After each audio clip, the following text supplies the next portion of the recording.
Kalau menurut aku nih ya, yang paling awal berperan itu ya pimpinan tertinggi. Soalnya mereka itu yang harus menentukan gitu arah perusahaan tuh mau dibawa kemana nantinya.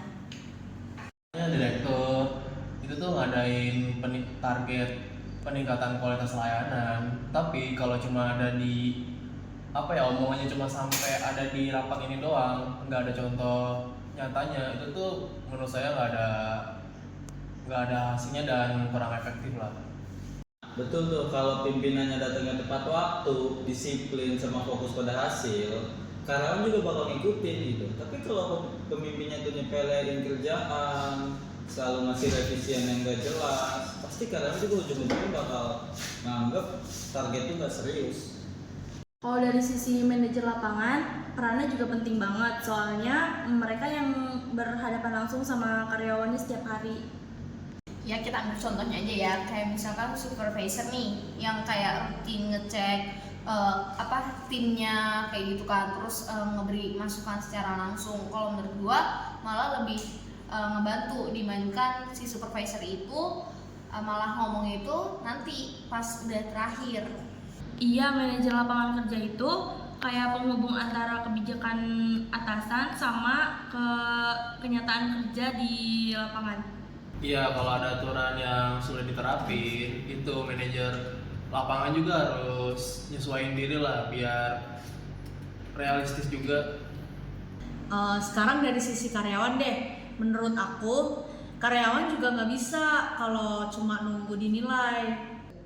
Nah, setuju. Jadi misalkan karyawan ikut ngasih penyampaian tentang kendala kerja atau pencapaian targetnya, itu jadi ada penilaian dari dua pihak, bukan cuma atasan doang.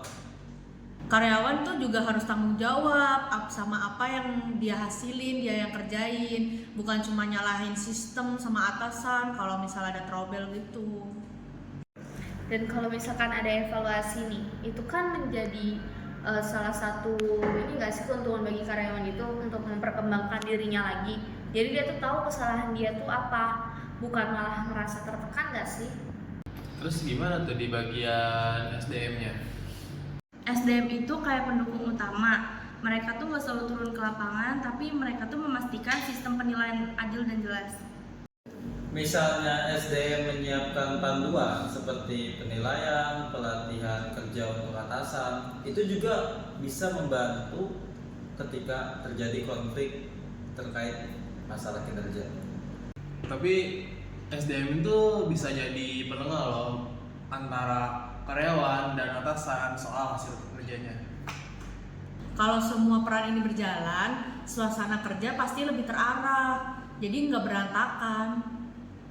Iya, jadi nggak saling menyalahkan gitu. Jadi semuanya itu harus tahu tugas sama tanggung jawabnya masing-masing. Kalau target perusahaan tercapai, pasti karyawan juga berkembang. Intinya, manajemen kinerja itu tentang kerjasama, bukan cuma soal angka.